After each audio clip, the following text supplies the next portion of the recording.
Singapore's takeover bid for the Australian Stock Exchange has been scuttled. The Treasurer has blocked the $8 billion merger on the grounds it wasn't in the national interest. Wayne Swan says jobs would have been threatened, as would Australia's hopes of becoming a regional financial hub.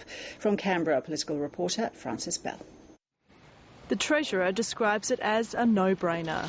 The deal just doesn't stack up, whatever yardstick you use.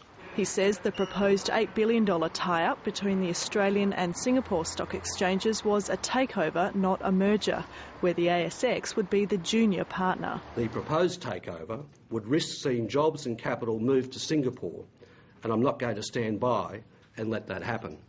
Wayne Swan blocked the deal after the Independent Foreign Investment Review Board unanimously advised against it, a move he says is exceptionally rare. And I don't rule out necessarily further consideration of further proposals in the future. I think I've made all that very clear, but this was the wrong deal for Australia.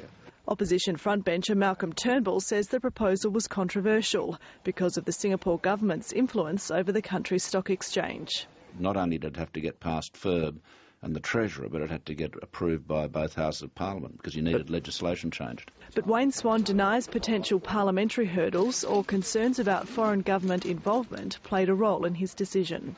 This is the first major foreign investment to be rejected by the government since 2001, when Royal Dutch Shell was blocked from buying Woodside Petroleum.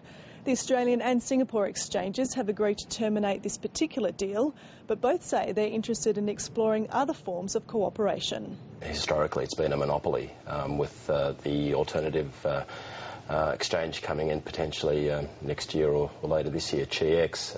That's obviously going to create competition for the ASX. The Treasurer says although this deal was rejected, it's thrown up concerns about how any future merger might affect the stability of Australia's financial system, and he sought advice on whether regulatory changes are needed. Francis Bell, ABC News, Canberra.